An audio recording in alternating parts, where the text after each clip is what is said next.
Hello दोस्तों, स्वागत है आपके अपने YouTube channel BK physics master में। फिर से हाजिर हूँ एक और बहुत ही इम्पोर्टेंट टॉपिक के साथ।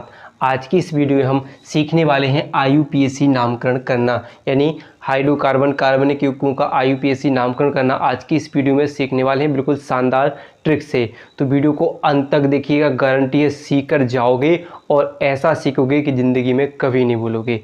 तो आइए स्टार्ट करते हैं, जानते हैं हम IUPAC नामकरण करना। तो वीडियो को अंत तक देखना है, पसंद आए तो लाइक करना है, ज़्यादा से ज़्यादा हो सके शेयर करना है, नए हो तो सब्सक्राइब जरूर कीजिएगा। तो आइए स्टार्ट करते हैं। तो सबसे पहले देखिए, यहाँ पर मैंने एक चार्ट बनाया हुआ है जिसमें कुछ लिखा है पूर्व लग्न, कार्बनिक श्रृंखला, अनुलग्न, क्रियात्मक समूह। इनको ध्यान रखना है और जैसे मैं बताता हूँ बिल्कुल बस देखते आइए, शानदार तरीका है। तो देखिए, पूर्व लग्न का मतलब होता है जो सबसे पहले बनेगा, जिनका नाम, यानी जो सबसे पहले बनेंगे। देखो एक नंबर डालते हैं हम, क्या करते हैं, नंबर 1 देते हैं इनके लिए, इसको नंबर 2, इनको नंबर 3 और इनको नंबर 4, बिल्कुल लाइन से लिखा हुआ है। अब देखिए क्या करना है कि जब भी IUPAC नामकरण करें और अगर ये कहीं पर देखें तो सबसे पहले इनका नाम बनाना है। फिर इनके बाद अगर जे रही हैं तो फिर इनके बाद किनका नाम बनाना है, कार्बनिक श्रृंखला का। कार्बनिक श्रृंखला के बाद उसमें अनुलग्न यानी पीछे क्या जोड़ना है, एन इन या आयल, आपने पढ़ा है एल्केन, एल्किन और एल्काइन।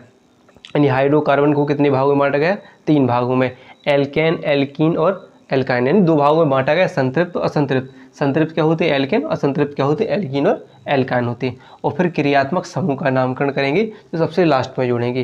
पहला काम तो ये करना है, ठीक है। इतना बात समझ में आई, आपको ये करना है, बिल्कुल लाइन से लिखे हुए किनका नाम पहले बनाना है। फिर देखिए बनाने के लिए क्या करना है, जैसे एक बात और समझिए कि आपको क्या करना है कि जब भी कोई कार्बन श्रृंखला होगी, ठीक है, जैसे कार्बन श्रृंखला होगी तो इसमें देखना है कि सबसे लंबी चेन क्या है, सबसे लंबी श्रृंखला कौन सी है। और उसको जानने के लिए क्या करना होगा, इस पर हम नंबरिंग करनी होगी, यानी इन पर 1 2 3 गिनती करनी होगी, ठीक है, नंबर डालना होगा।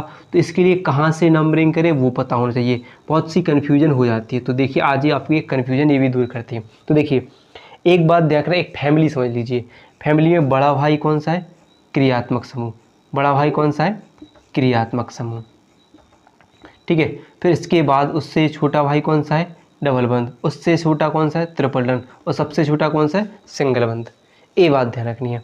अगर कहीं भी कार्बनिक श्रृंखला में क्रियात्मक समूह दिखे तो सबसे पहले वहाँ से गिनती स्टार्ट करना शुरू करें। जैसे कि हमने लिखा कि जे लिख दिया, ठीक है, अब ये लिखा OH।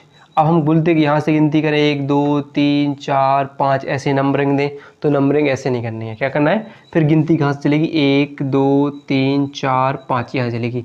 तो जब भी क्रियात्मक समूह दिखे तो गिनती वहाँ से चालू कर देनी है। अगर मान लो क्रियात्मक समूह नहीं है तो अगर आपको डबल बंद लगा है तो गिनती वहाँ से गिनेंगे जहाँ से डबल बंद पास में पड़ रहा हो। अगर ये भी नहीं है, ट्रिपल बंद है, तो गिनती वहाँ से गिनेंगे जहाँ से ट्रिपल बंद पास में पड़ रहा हो। और बाकी सिंगल बंद में तो आप कहीं से भी गिन सकते हो, ठीक है।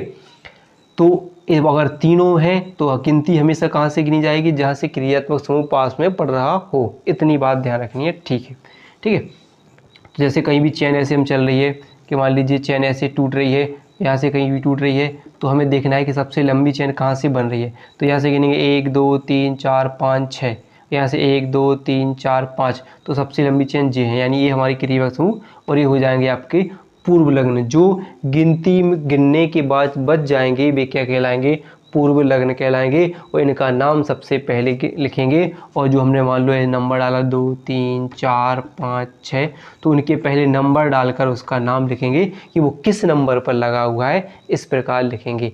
इतनी बात। तो आइए अब हम कुछ जो उदाहरण हमने लिखे हुए हैं इनसे समझते चलते हैं और जानते हैं। तो सबसे पहले देखिए हमने क्या बताया, एक सीधी चेन है और इसमें क्या है, सिंगल बंद है। तो सिंगल बंद में कहीं से भी गिनती करने, बिल्कुल छोटे से छोटे करके फिर हम अच्छे बेसिक से बेसिक फिर आगे तक चलेंगे।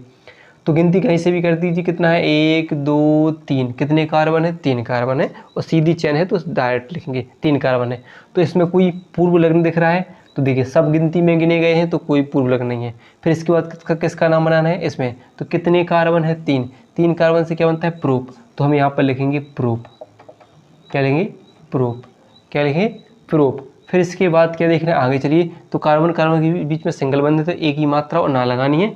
तो आप चाहो तो इसके ऊपर क्या लिख सकते हो, एक ही मात्रा और ला लगा के लिख सकते हो। यानी किसका, इसका IUPAC नाम इसका क्या हो जाएगा, प्रोपेन। क्या हो जाएगा, प्रोपेन। ऐसे अब इसका देखिए, हमने क्या पढ़ा कि अभी डबल बंद ट्रिपल बंद की बात पड़ी कि नंबरिंग करने की, तो कहाँ से पास में पढ़ रहे हैं, तो यहाँ से गिनेंगे 1 2 और यहाँ से भी गिनेंगे 1 2, तो दोनों तरफ से बराबर पढ़ रहे हैं, तो कहीं से भी कर दो इसमें, तो 1 2 3 4।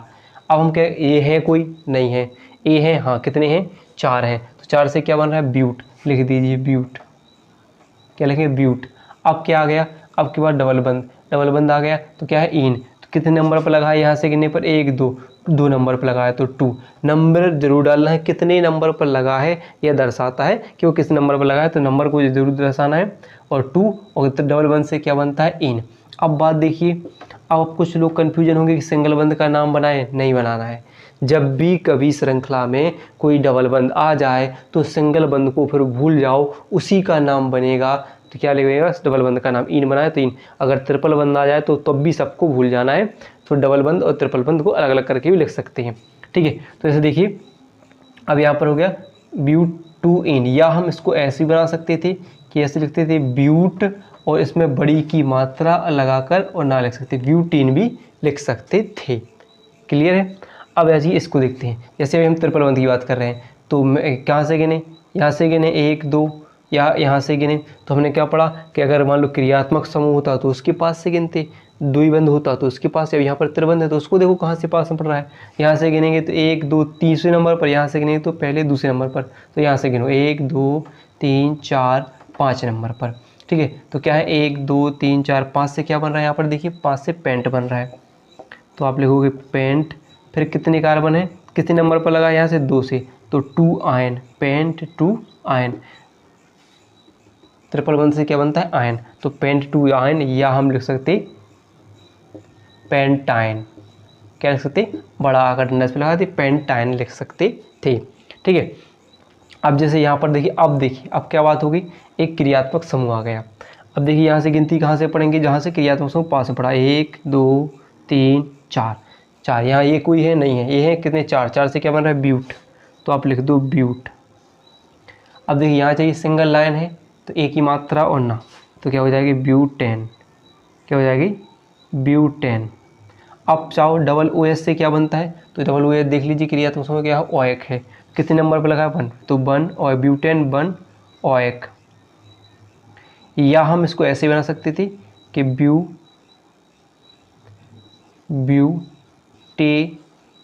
ब्यूटेन बना है, उसमें ओ की मात्रा ओएक, ब्यूटेनोइक भी गिरा सकते, क्या बना सकते इसको ब्यूटेनोइक भी लिख सकते थे, जोड़ सकते उसमें, ठीक है।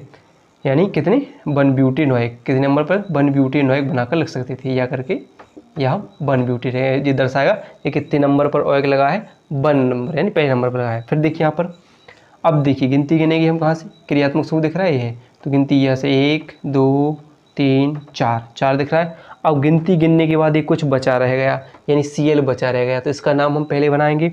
तो यहाँ पर Cl से क्या बन रहा है क्लोरो, वो कितने नंबर पर लगा है 3 पर, तो 3 क्लोरो, क्या लिखेंगे 3 क्लोरो। इसके गिनने के बाद जी के देखें कितने हैं 4 है, 4 से क्या बन रहा है ब्यूट, सिंगल लाइन है N ब्यूटेन, और डबल ओ एस से क्या बनता है ऑल बनता है, ऑल, तो या तो लिख दो आप 1 ऑल, या आप लिख सकते हो कि 3 क्लोरो 1 ब्यूटेनॉल, या कह सकते हैं 3 क्लोरो 1 ब्यूटेट, ओ की मात्रा ऑल इस पर लगा सकते हैं 1 ब्यूटेनॉल, ऐसे भी बना सकते हैं।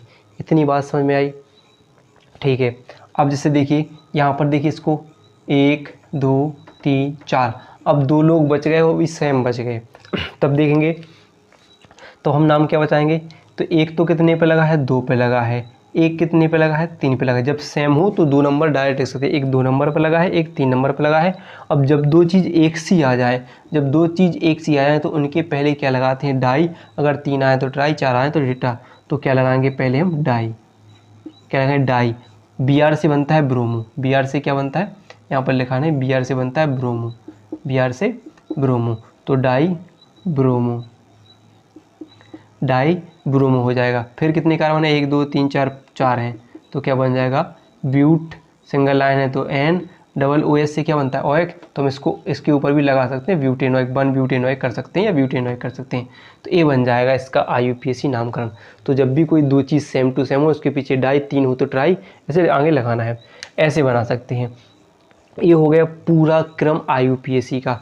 अगर मान लीजिए अब कुछ कंडीशन और भी हम देख लेते हैं, जैसे आपको जरूरत पड़े कैसे बन जाए कि मान लीजिए कभी कभी डबल बंद ट्रिपल बंद एक ही साथ में आ जाए, क्रियात्मक समूह भी साथ में आ जाए, तब क्या करेंगे। जैसे हमने लिखा CH3 CH double bond CH CH3 sorry CH2 C triple bond C double OH मान लेते हैं, ऐसे आ जाए, ठीक है।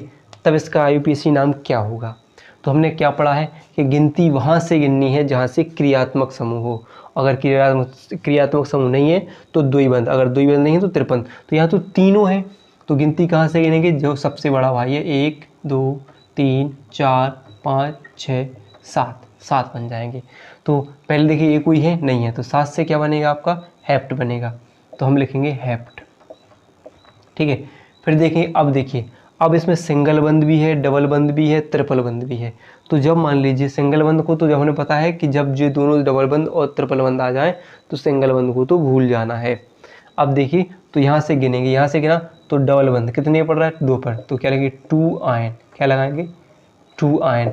यहाँ से गिनते चल रहे थे, ये डबल बंद कितने पर रहा है 5 पर, तो 5 इन और 1 क्या बच रहा है डबल ओ एस से ओएक, 1 ओएक, ये हो जाएगा हेप्ट 2 आयन 5 इन 1 ओएक। ये इसका IUPAC नाम हो जाएगा, इस प्रकार इसका बन जाएगा।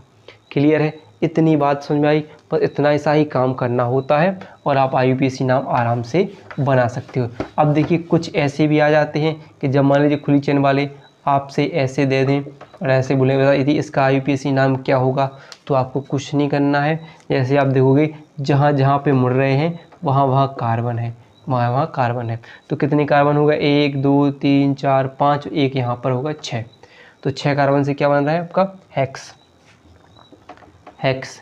अब जो सीधी लाइन है एक, तो इसमें एक ही मात्रा और ना हो जाएगा है हेक्सेन अगली, और OS से क्या बनता है ऑल, तो इसके ऊपर हम ऑल लगा सकते हैं, हेक्सेनॉल 1 हेक्सेनॉल कर सकते हैं, यानी पहले नंबर पर लगाए तो 1 हेक्सेनॉल, गिनती यहाँ से चालू करेंगे तो 1 हेक्सेनॉल हो जाएगा। समझ में आया, इस प्रकार IUPAC बना सकते हैं। तो वीडियो पसंद आई हो तो वीडियो को लाइक और चैनल को सब्सक्राइब करना ना भूलिएगा।